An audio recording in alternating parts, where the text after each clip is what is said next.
O irmão de condição humilde deve orgulhar-se quando estiver em elevada posição, e o rico deve orgulhar-se caso passe a viver em condição humilde, porque o rico passará como a flor do campo, pois o sol se levanta, traz o calor e seca a planta, cai então a sua flor e a sua beleza é destruída. Da mesma forma, o rico murchará em meio aos seus afazeres.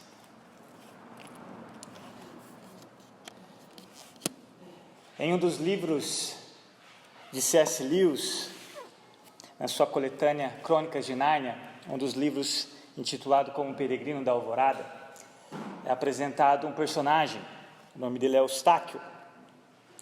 E Eustáquio é um dos primos, é o primo de um dos personagens mais conhecidos até então. Eustáquio é um menino arrogante, mimado, e ele tem a oportunidade de conhecer Nárnia, que até então ele achava que os primos só estavam inventando toda aquela história. E quando ele tem a oportunidade de conhecer Nárnia, ele está a bordo desse navio, o Peregrino da Alvorada, e quando ele atraca numa ilha, ele se perde naquela ilha, e está chovendo, começa a chover, para se esconder, para se proteger da chuva, ele entra numa caverna muito escura. E quando ele percebe, naquela caverna tem tesouros, e há muita riqueza ali, embora muito escuro, ele percebe. E cansado, ele acaba pegando no sono. E quando ele acorda, ele começa a perceber que tem um dragão dentro da caverna. E Eustáquio sai correndo de medo, porque até então a chuva já tinha passado, ele recupera suas energias depois daquele sono restaurador. E quando ele chega no rio para beber água, ele vê o seu próprio reflexo e percebe que ele é o próprio dragão. Na verdade, meus irmãos, aquele tesouro naquela caverna escura era um tesouro amaldiçoado e que usava toda a ganância de qualquer pessoa que entrasse naquela caverna, e aquela ganância faria com que aquela pessoa se tornasse um dragão. Mas uma das partes que eu mais me emociono, onde Deus, tudo bem que C.S. Lewis ele quer fazer uma alegoria em relação a Aslan e Jesus, mas eu acabei de estragar um pouco aí para quem quer conhecer a coletânea. Mas uma das coisas que eu acho mais bela que o autor faz através da vida de Eustáquio, dentro desse contexto que a gente está vendo de Tiago, quanto à questão da maturidade, é que Eustáquio, ele entra nessa provação, ele acaba sendo um dragão que não pode falar. E quando ele volta para o peregrino, todo mundo tenta matá-lo, como se ele fosse um dragão perigoso, e ele não consegue falar que ele é o Eustáquio. E ele começa a viver de maneira solitária, começa a sofrer como um dragão. E uma das cenas mais belas que eu gosto desse livro é quando ele, depois de ser transformado novamente num menino, e só Aslan poderia fazer isso, ele tem a oportunidade de conversar com um dos seus primos, Edmundo, e falar daquela experiência, porque só Aslan poderia transformá-lo de volta ao menino. E ele disse o seguinte daquela experiência, e só um detalhe para não estender demais na introdução: Aslan tinha que arrancar a pele do dragão, né, de Eustáquio. E Eustáquio diz assim para Edmundo: a primeira unhada que me deu foi tão profunda que julguei ter atingido o meu coração. A única coisa que me fazia aguentar era o prazer de sentir que me tirava a pele. É como quem tira um espinho de um lugar dolorido. Dói para valer, mas é bom ver o espinho sair. Dando continuidade, meus irmãos, à carta de Tiago, encerrando esses 12 primeiros versos nesse contexto de provação. Hoje à noite nós veremos esse tema que ele traz, o tema da riqueza e o tema da pobreza. E Tiago faz um paralelo de como Deus age, tanto no pobre quanto no rico, usando a provação, levando essas duas classes de pessoas a experimentar o prazer de perder, como Eustáquio experimentou de perder algo, mas ao mesmo tempo a alegria de ganhar aquilo que você não pode perder. Então nós vemos aqui Deus em sua soberania, Ele utiliza a provação para exaltar o pobre, para humilhar o rico, mas tanto um grupo quanto o outro, Ele quer que eles reconheçam de uma verdadeira pobreza e que eles reconheçam de uma verdadeira riqueza. Olha comigo novamente o verso 9, que eu acabei de ler. O irmão de condição humilde deve orgulhar-se quando estiver em elevada posição. Condição humilde, e ele usa aí essa palavrinha, o irmão. Essa condição humilde, meus irmãos, muitas vezes no contexto bíblico, não é necessariamente a ausência de bens materiais. Muitas vezes essa condição humilde se refere a alguém que vale muito pouco diante da sociedade. Aos olhos do mundo, consequentemente, alguém que é oprimido por aquela minoria que detém o poder. Eu vou ler 2 passagens para vocês entenderem isso. Por exemplo, Amós, capítulo 2, primeira parte do versículo 7, ele diz assim: pisam sobre a cabeça dos necessitados, como pisam no pó da terra e negam justiça ao oprimido. O necessitado, que é a mesma palavra de humilde. Amós, no capítulo 8, na primeira parte do versículo 6, ele diz assim: o valor que esse humilde tem, o valor que essa pessoa tem diante da sociedade: comprando o pobre com prata e o necessitado por um par de sandálias. Normalmente, as pessoas menos favorecidas, num contexto social, as mais oprimidas, não só no contexto bíblico, mas no nosso mundo contemporâneo, além dessa massa migratória de 100 milhões de pessoas, quem que traz a sua mente? Qual a pessoa mais frágil? Não só no contexto sagrado, no contexto bíblico, mas, por exemplo, o órfão, a viúva. E se você olhar no verso 27, no mesmo capítulo de Tiago, olha comigo, verso 27, quando ele encerra esse capítulo: a religião que Deus, o nosso Pai, aceita como pura e imaculada é esta: cuidar de quem? Dos órfãos e das viúvas em suas dificuldades e não se deixar corromper pelo mundo. Então é essa ideia do irmão de condição humilde. E o verso 10: e o rico deve orgulhar-se caso passe a viver em condição humilde. Até aí. Por outro lado, se o rico que Tiago tem em mente aqui não é o cristão, aqui a gente automaticamente tem essa definição, porque ele não usa a mesma palavra irmão. Ele fala o irmão de condição humilde, ele não fala o irmão rico. Mas se ele tem em mente aqui o rico como o incrédulo, como nós vimos na semana passada, quem tem fé e quem não tem fé, se essa é a pessoa que ele tem em mente, sem dúvidas, Tiago está se referindo ao ensino do próprio Cristo. Lá em Lucas, capítulo 6, do verso 20, 21, 24 e 25, eu vou ler para os irmãos. Então, olhando para os seus discípulos, Jesus lhes disse: bem-aventurados são vocês, olha que interessante, os pobres, porque o reino de Deus é de vocês. Lembrando que não são pobres necessariamente em bens materiais. Nós vamos ver daqui a pouco que pobreza é essa. Continuando: bem-aventurados são vocês que agora têm fome, porque serão saciados. Bem-aventurados são vocês que agora choram, porque vocês vão de rir. Mas ai, guarde esse ai. Tanto no Antigo Testamento, Jesus está trazendo aqui a menção do Antigo Testamento, o ai significa maldição. O malditos são vocês. Ai de vocês, os ricos, porque vocês já receberam a consolação. Ai de vocês que agora estão fartos, porque vocês vão passar fome. Ai de vocês que agora estão rindo, porque vocês vão lamentar e chorar. Jesus usa 3 ais. É o mesmo que aquela águia lá em Apocalipse, ela usa 3 ais diante da catástrofe, a maldição que o mundo iria ver. E Jesus usa de maneira dura em relação a esses ricos, que a gente vai ver aonde eles colocam a esperança deles.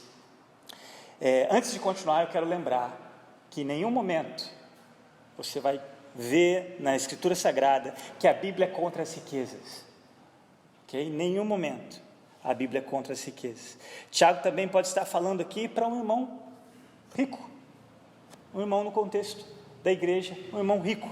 Afinal de contas, é Deus quem dá tanto a sabedoria quanto a riqueza. Se você olhar lá em 1 Reis, no capítulo 3, quando Salomão, Deus conhecendo a motivação do coração dele, tem diante dele alguém que poderia realizar qualquer desejo que ele quisesse. Quando ele pede sabedoria, Deus deu sua sabedoria, deu tanto sabedoria quanto riquezas. Então, tanto a sabedoria quanto a riqueza vem de Deus. E a gente vai ver essa motivação no coração de Salomão lá no capítulo 4. Mas o que a Bíblia condena, meus irmãos, é o amor às riquezas, o amor aos bens. O amor, necessariamente, quando falamos de riqueza, é sinônimo de dinheiro, o amor ao dinheiro, a ponto de confiar nele ou nos recursos que ele nos dá diante da sociedade, mais do que em Deus, esse generoso, essa fonte generosa que nós vimos na semana passada. E aí, quando o dinheiro passa a ser um ídolo no seu coração, aí sim, é a razão pelo qual Cristo fala esses 3 ais. Um comentarista bíblico disse algo muito interessante nesse sentido. Ele falou assim: tudo depende de como a riqueza é adquirida, primeiro ponto. Segundo ponto, como é usada. E terceiro, qual é o lugar que ela ocupa no coração de quem a possui. Então depende da procedência dessa riqueza, de como ela é usada e qual o lugar que ela ocupa no coração de quem a possui. Tudo depende desses 3 pontos. Então, observe comigo esse paradoxo, quando Tiago conecta essas 2 condições, o pobre e o rico. São 2 extremos, por assim dizer, ou 2 condições. E ele usa tanto para o pobre, que vai ser exaltado, quanto para o rico, que vai ser humilhado. Ele usa nessas 2 condições uma palavra que talvez fez você coçar a cabeça durante a semana, que se você leu a passagem de vir para cá, quando ele usa a palavra deve orgulhar-se. Vocês perceberam que tanto para uma condição humilde, quanto para o rico, ambos devem orgulhar-se, caso, de novo, o humilde seja exaltado e o rico seja humilhado. Eu me lembro, quando jovem, eu tinha dificuldade de entender isso. Na minha cabeça, toda forma de orgulho era pecado, mas não necessariamente. Aqui nós vamos ver que Tiago dá a eles, aqui como se fosse um imperativo, vocês têm que fazer isso, caso essa seja a condição, tanto de um quanto o outro. Observe comigo esse paradoxo do humilde sendo exaltado, e do exaltado, aqui no caso o rico, sendo humilhado. Mas que orgulho é esse? Deve orgulhar-se. O que Tiago quer dizer? Primeiro, como comumente eu gosto de fazer, o que não é. O que esse orgulho não é. Primeiro, esse orgulho não é um sentimento de satisfação própria, ou de seus próprios feitos, ou das suas próprias qualidades. Não é isso. Ou talvez quando você tem um orgulho da realização de outra pessoa. Tem um provérbio interessante que fala que todo é aquele que recebe um elogio daquilo que ele não fez. Eu não sei se você já experimentou isso. Eu já tive que me humilhar porque alguém veio me elogiar por algo que eu não tinha feito, e eu seria tolo se eu reconhecesse algo que não era meu. E eu tive que me humilhar e falar: olha, não fui eu que fiz esse trabalho, foi fulano. Mas aqui, que tipo de orgulho é esse? A propósito, esse tipo de orgulho, que Tiago está dizendo que não é o caso, Deus resiste. Lá no capítulo 4, ele mesmo vai dizer que Deus resiste a esse tipo de arrogância, esse tipo de atitude, né, de você se orgulhar de algo que não é seu, ou de algum dom e talento que você sabe que não produziu por si mesmo, mas que recebeu. É importante a gente ver então essa diferença. Qual que é o orgulho que Tiago está dizendo aqui? É simples, muito simples. É só você ver o que não é, que aí você já entende o que é. Qual é o tipo de orgulho? Paulo deixa isso muito claro ao perguntar aos Coríntios: pois quem torna vocês diferentes de qualquer outra pessoa? O que você tem que não tenha recebido? E ele termina com a terceira pergunta: e se o recebeu, por que se orgulha como se assim não fosse? Olha, interessante a palavra de novo: se orgulha como se assim não fosse. Meus irmãos, esse tipo de orgulho é a essência do louvor próprio. Esse tipo de orgulho que Tiago não está fomentando aqui, e que não é o bíblico, é a essência do louvor próprio. É um sentimento maligno e destrutivo. Quando você tem alguma coisa ou faz alguma coisa e sabe que você não tem condição nenhuma a não ser pela graça de Deus e se vangloria disso, isso é destrutivo, isso chega a ser maligno. Então, de novo, qual é o orgulho que Tiago está dizendo? Vocês devem gloriar-se ou vangloriar-se. E em uma outra tradução fala ter alegria, prazer nisso. Como eu disse, é muito simples. É só você atribuir o que você é ou o que você tem ao doador de todas as coisas e não a si próprio. Vou repetir. O vangloriar-se, o gloriar-se aqui, ou orgulhar-se aqui, é quando você atribui a Deus somente, o reconhecimento de que tudo que você é ou tem, você recebeu das mãos dele. E é lógico que quando você faz isso, você dá todo o louvor ou toda a glória ao autor de toda boa dádiva. E qualquer glória que você queira para você é vã, porque só há uma glória real, a glória dada ao único Deus verdadeiro, que é doador de toda a condição que você é ou que você pode fazer pela graça dele. Pense em qualquer qualidade que você tenha, pensa em qualquer coisa que você tenha, até mesmo de bens materiais, pense em qualquer condição que você faça algo bem feito. De onde veio? Aí talvez você possa falar, pastor, eu sou dedicado nos meus estudos, por isso eu sou o melhor aluno. Tá bom, de onde veio a inteligência? Mas eu me esforcei quando era criança. Tá, mas de onde veio os seus pais que te deu condição para você se esforçar? E no fim você vai entender de onde veio tudo e para onde precisa voltar. Toda excelência, toda a condição que Deus te dá para fazer isso. Eu vou usar um texto que ajuda muito a gente a entender isso. O próprio Deus fomentando esse tipo de orgulho em nós. Olha que interessante, Jeremias 9, 23 e 24, vou ler para vocês. Onde o próprio Deus incentiva o que Tiago está incentivando aqui nessas duas condições. Diz assim a palavra de Deus: assim diz o Senhor, não se glorie o sábio em sua sabedoria. Muito interessante esse contexto, né? A gente viu na semana passada que nós faltamos o quê? Sabedoria, nós pedimos a Deus, e você corre o risco de ser orgulhoso nisso, se Deus te dá sabedoria suficiente. E Deus está dizendo, não se glorie o sábio na sua sabedoria. Ele continua, nem o forte em sua força. Um atleta que tem, a gente viu aí a prefeitura fazendo, né, corrida de rua, o primeiro colocado, excelente tempo, menos de 16 minutos. Só Deus sabe, quem gosta de atletismo sabe o quanto esse monstro treinou, para ele fazer em um tempo tão pequeno. Mas ele não tem que se vangloriar da condição dele, porque foi dada. O pódio, em primeiro lugar ali, ele tinha que apontar para uma pessoa somente, do segundo e do terceiro colocado. Nem o forte em sua força, e aí ele entra também nesse contexto, nem o rico em sua riqueza. E aí ele dá o motivo pelo qual nós temos que nos gloriar. Mas quem se gloriar, glorie-se nisto, em compreender-me e conhecer-me. Meus irmãos, se você compreende a Deus, conhece a Deus, consequentemente você vai ser uma pessoa humilde. Consequentemente você não vai ter dificuldade de receber elogios, mesmo que você não dá um glória a Deus toda vez que recebe um elogio, porque às vezes se você fazer isso lá fora, o pessoal acha que você é bitolado, você é maluco. Como assim glória a Deus? O que ele quer dizer com glória a Deus? Mesmo que no seu coração você fala, Deus, o Senhor sabe, obrigado, é o Senhor que me deu a condição de fazer o que eu fiz. É igual, gosto dessa ilustração de um funcionário público que tinha cavado um buraco. O seu Lourenço fez um buraco na calçada, né, para colocar nossa lixeira. Esse funcionário público fez um buraco no meio da rua. Ele terminou o buraco, ele encostou na sua pá e ficou olhando aquele buraco. E aí os outros funcionários correndo de um lado para o outro, e aquele rapaz lá no meio do sol quente, olhando aquele buraco aberto.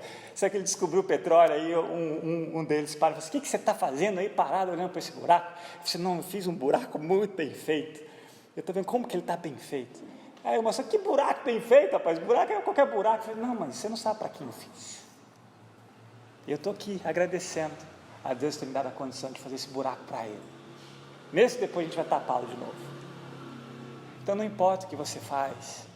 Eu gosto de falar que o Samuel, quando era pequenininho, ele queria ser lixeiro. Eu falei, você vai ser o melhor lixeiro então, Samuel, para a glória de Deus, mas um lixeiro que vai fazer pelo menos uma faculdade. Nada contra os lixeiros. Eu admiro quando de madrugada eles estão correndo aí, enquanto você está dormindo, eles estão juntando lixo. É por isso que a cidade está bonita, porque esses homens do anonimato, da noite, estão aí fazendo o melhor que eles podem. Glória a Deus pelos lixeiros. Na cidade pequena que a gente morava, fiz questão de levar na prefeitura, no setor deles, uma caixa de bombons e um bilhete: obrigado pelo trabalho que vocês fazem, de manter a nossa escola limpa. E adivinha por que eu fiz isso? É o que a Grazi abriu, para abrir a oportunidade de falar do Evangelho. A gente está aqui tantos anos, nenhum pastor, ninguém nunca veio no nosso setor trazer bombom e agradecer o que a gente faz. Por que você fez isso? Foi o prato cheio para falar por que eu fiz aquilo. Então, meus irmãos, há esse tipo de orgulho que não é pecado. É quando você faz algo bem feito, mas com a motivação correta, de que Deus no fim recebe a glória e o louvor do que você faz. Nós precisamos entender essa palavra, especialmente dentro do contexto, quando o Tiago faz esse paradoxo desses dois grupos de pessoas, o pobre e o rico, não necessariamente de novo uma pobreza ou riqueza de bens materiais, mas espirituais. Há uma pobreza espiritual que Cristo fomentou, ali em Lucas 6 que eu li, e há uma riqueza espiritual que os ricos, que colocam a sua esperança em bens materiais, não conhecem, e é isso que Tiago quer trazer para nós, com essa passagem. Isso tudo fica ainda mais claro, meus irmãos, quando olhamos estes versos na perspectiva de quem é que está agindo por trás, usando a aprovação como meio para exaltar o pobre e humilhar o rico. Eu vou ler uma tradução literal dos versos 9 e 10, olha que interessante, olha como isso ajuda a gente a entender o texto. O irmão pobre pode orgulhar-se porque Deus o elevou às verdadeiras riquezas. Olha a razão do irmão pobre se orgulhar quando ele é espiritualmente pobre, porque Deus o elevou. Sobre os olhos do mundo ele está baixo, não, mas sobre os olhos de Deus ele está elevado. Olha o verso 10, o rico pode orgulhar-se porque Deus lhe mostrou sua pobreza espiritual. E em sua segunda ilustração acerca desse rico, que pode ser tanto incrédulo quanto crédulo, Tiago compara, aqui na verdade, desculpa, a ilustração dele é exatamente para o incrédulo, que coloca a sua esperança em bens materiais. Ele usa a sua segunda ilustração, ele diz que a riqueza, ou até mesmo esse homem rico, é como uma flor do campo, ou como aquela grama, sabe aquela grama que dá no telhado, que ela não tem raiz suficiente, porque no telhado não tem muito solo, e aí vem um sol quente, ela morre. É bem parecido essa flor do campo ou essa grama do telhado, porque ela não resiste a um sol escaldante, e que em pouco tempo faz com que a sua beleza externa esvaneça, desapareça, e ela chega a morrer. Em Lucas, no capítulo 8, verso 14, Jesus, ao dar a explicação da parábola do semeador, ele diz assim: as que caíram entre os espinhos são os que ouvem, mas ao seguirem seu caminho, são sufocados pelas preocupações, e aqui ele fala dos espinhos. Depois das preocupações, olha o que ele diz: pelas riquezas e pelos prazeres desta vida, e não amadurecem. Olha o perigo das riquezas, olha o perigo desse dragão que habita em nós, chamado ganância. Quando nós não colocamos as riquezas no lugar devido, e quando as riquezas ocupam um lugar indevido nos nossos corações. Não é à toa que Paulo, ao orientar um jovem pastor, ele diz o seguinte, lá em 1 Timóteo 6,17, ele diz assim: ordene, isso é mandamento, não é opção, ordene aos que são ricos, aqui no contexto da igreja, ordene aos que são ricos no presente mundo, que não sejam arrogantes. Olha que interessante, de novo a conexão de riqueza e arrogância, aqui não um orgulho sadio, e arrogantes, nem ponham sua esperança na incerteza da riqueza, mas em Deus, que de tudo nos provê ricamente para a nossa satisfação. Olha que interessante, as riquezas ou qualquer coisa que Deus nos provê é para a nossa satisfação. E ele continua: ordene-lhes que pratiquem o bem, sejam ricos em boas obras, generosos e prontos a repartir. Você quer o melhor antídoto contra a ganância? É você ser generoso com toda a riqueza que Deus tem te dado. O único antídoto contra a ganância que você e eu estamos sujeitos diante de qualquer riqueza que vier às suas mãos é você ser generoso. Porque um dia Deus vai pedir conta de toda a generosidade que você tem recebido das riquezas e você não tem praticado boas obras.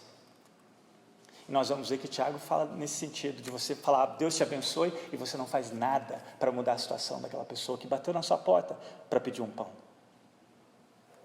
Caminhando para a conclusão e aplicação dessa passagem, eu queria que você percebesse que tanto o pobre quanto o rico possuem a mesma tendência de vanglória.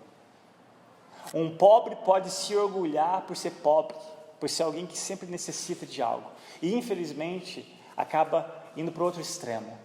Eles têm a oportunidade de sair daquela condição, mas ele permanece porque é mais cômodo, é mais fácil viver pedindo.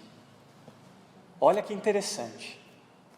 O rico tem essa vanglória, no caso, perigosa também, de colocar sua confiança nos recursos que o dinheiro proporciona, e não no dono de toda a riqueza. Ambos, Tiago chama a revisão de valores. O pobre precisa reavaliar os seus valores, que a verdadeira pobreza não é a ausência de recursos materiais, mas ele precisa ser pobre espiritualmente diante de Deus, necessitado de Deus, que a tudo prover. E é interessante que tanto o rico precisa dessa avaliação, de que ele pode gozar de uma vida aqui de bonança, mas ser miseravelmente, eternamente condenado no inferno. Não que a riqueza o condenou, mas o seu coração estava errado nas riquezas e não em Deus.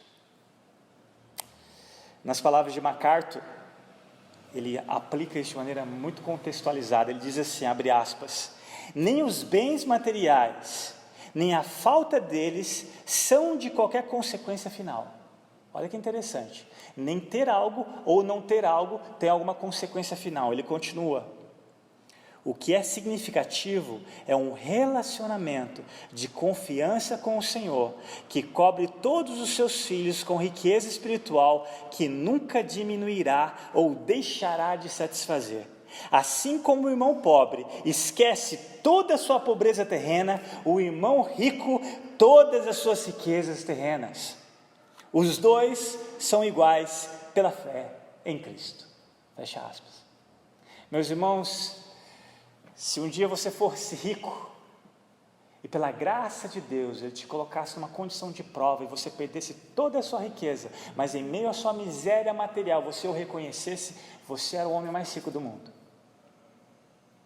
Agora, se você for rico, e perder toda a sua riqueza, e mesmo assim desperdiçar, por assim dizer, a perda de tudo, e não reconhecer o autor de toda a riqueza, você é o mais miserável do planeta. E se você for pobre em recursos, quem é o nosso exemplo maior? Jesus não teve condição de nascer nem mesmo onde você e eu nascemos, no hospital. Jesus nasceu dentro de um coxo, em uma estribaria. Tudo que Jesus tinha era emprestado. Quando as pessoas queriam seguir, ele dizia: olha, presta bem atenção no compromisso que você quer comigo, porque eu não tenho onde reclinar a cabeça. Até as aves têm, até as raposas têm, eu vivo de favor. O recurso de Jesus no seu ministério vinha das mulheres, e poucas mulheres comprometidas. Quem cuidava das finanças? Judas.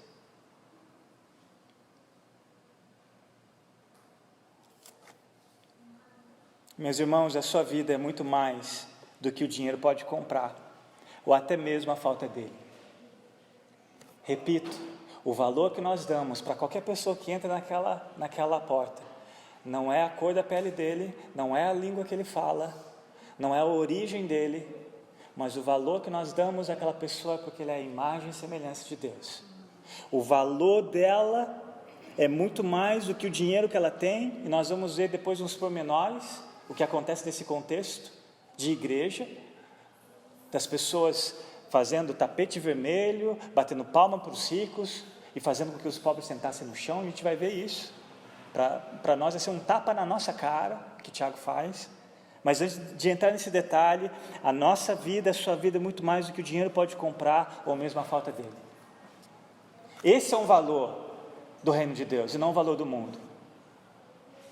O mundo vai te tratar muito bem enquanto você tem alguma coisa para oferecer, dinheiro. Os seus amigos, entre aspas, vão querer você enquanto você pode dar alguma coisa para eles, dinheiro, ou presente que o dinheiro pode comprar. Você quer saber realmente quem são seus amigos?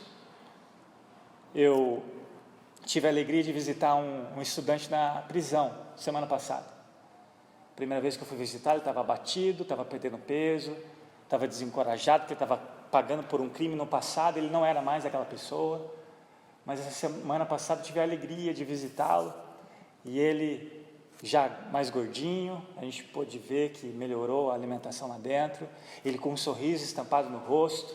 E como estudante ele estava perdendo muita matéria, inclusive a gente teve que trancar a matrícula dele. Ele é um universitário. E ele tinha pedido um livro, ele faz enfermagem, ele pediu, por favor, me lembrou Paulo, né, quando Paulo pede para Timóteo mandar os livros, mandar a capa. Tudo bem que Paulo estava numa condição muito pior, mas ele falou assim, manda o pastor, quando vier me visitar de novo, trazer um livro de anatomia. E aí, meus irmãos, eu pensei, junto com uma outra pessoa, mas espera aí, vamos ir além do que ele está pedindo, vamos entrar na grade curricular, vamos ver as matérias que ele perdeu, vamos fazer vários livros das matérias para ele ter esses 3 meses que ele ainda tem que cumprir pena, estudar e sair pronto para fazer as provas. E aí eu cheguei com uma pilha de livros. E ele falou assim, pastor, eu não sei como agradecer ao senhor, eu pedi um livro, o senhor trouxe os livros que eu preciso estudar. Aí eu falei assim, não, meu irmão, a gente faz isso aqui porque eu estou simplesmente cumprindo o que Jesus disse, estive com fome e você me deu o que comer. Estive nu e você me deu o que vestir. Estive preso e você foi me visitar. E meus irmãos, Jesus está falando no contexto de igreja. Contexto de igreja. E aquele irmão era nesse contexto de igreja. E aí ele falou algo que é onde eu quero entrar nessa questão da amizade, né? Mano, você não tem nada. Ele está lá, não tem reputação, não tem recurso, está preso. Ele falou assim, eu queria ter conhecido o Senhor num momento melhor. Eu falei, não, meu querido, esse é o melhor momento para os seus melhores amigos. Esse é o momento, você quer conhecer e fazer amigos? Vai ser nos seus piores momentos, é quando você não tem mais nada, quando você não tem mais ninguém, e é aí que nós experimentamos a companhia do melhor amigo, que é Cristo Jesus. E que privilégio, é isso que o Tiago está dizendo para esse rico. Se você vai ser um privilegiado, se Deus te tirar tudo, mas Ele não te tirar a companhia dEle. Você pode se orgulhar nisso, de ter e dizer, eu não sou o dono do mundo, mas eu sou o filho do dono. Mais uma vez, somos desafiados a perguntar se de fato vivemos em conformidade aos valores de Deus ou aos valores dos homens. Onde está a sua riqueza, meu querido? Onde você está acumulando riqueza? Nessa terra? Aqui é transitório, é como essa flor, bela, mas que morre. Ou você está investindo nas regiões celestes, porque lá o ladrão não rouba, lá a ferrugem não corrói, lá a traça não come, e lá você tem 100% de investimento. Aonde você está acumulando a sua riqueza? Que oremos como Joseph Bailey. Olha a frase desse homem. Senhor, queime ou tatue a eternidade nas meninas dos meus olhos. Queime a eternidade na menina dos meus olhos. O que ele quer dizer com essa oração? Olhar esse mundo na perspectiva do reino. Saber que perder aqui por amor a Jesus é ganhar lá. Saber que ganhar aqui por ódio a Jesus é perder lá. Que o Senhor nos conceda a graça de sermos ricos ou pobres, em conformidade aos valores do reino de Deus. Vamos orar?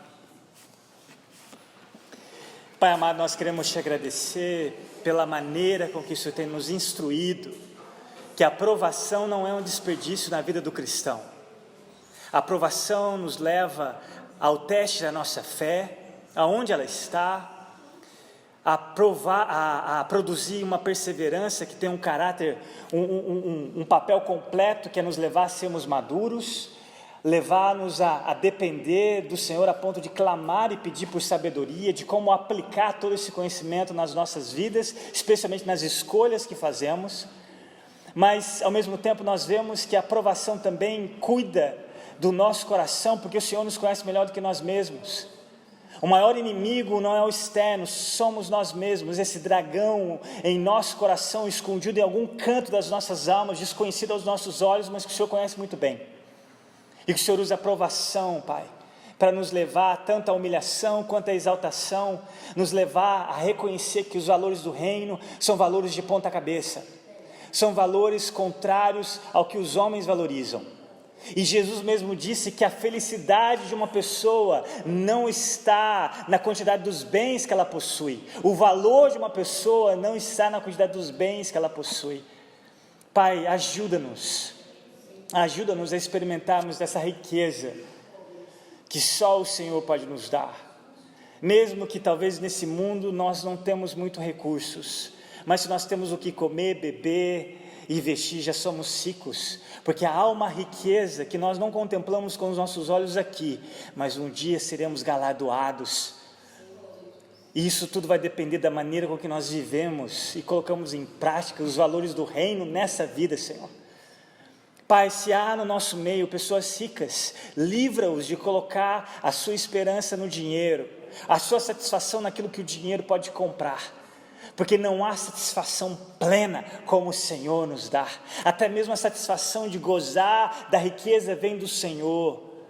Pai, nós oramos pela minoria no Brasil e no mundo, de pessoas que são muito ricas e que não têm a ideia de que um dia eles vão ter que prestar contas ao Senhor, por essa maioria que sofre e passa fome. Tenha misericórdia deles, Senhor. Humilha-os a ponto de entenderem que a verdadeira riqueza não está nas coisas ou no dinheiro, mas está em conhecê-lo, em obedecê-lo, em viver em sabedoria para agradá-lo acima de qualquer coisa ou qualquer pessoa. Pai, faz isso na nossa nação, em meio a uma minoria que existe de pessoas que detêm muitos recursos e são ricos, mas não são generosos. Porque essa condição de ser generoso, só o Evangelho de Jesus pode provocar em seus corações. E nós oramos que eles conheçam o Evangelho de Jesus. O exemplo daquele que foi rei e veio para servir. Aquele que era rico e se fez pobre. Aquele que amou a ponto de morrer por nós. Que eles possam conhecer a Cristo e possam de alguma forma imitá-lo, abençoando tantas pessoas e usando a riqueza também, não para proporcionar o conforto, mas o meio para que esses pobres famintos conheçam o verdadeiro pão que é Cristo Jesus. É no nome dele, Pai, que nós oramos, e obrigado mais uma vez pela tua palavra. Amém, Senhor.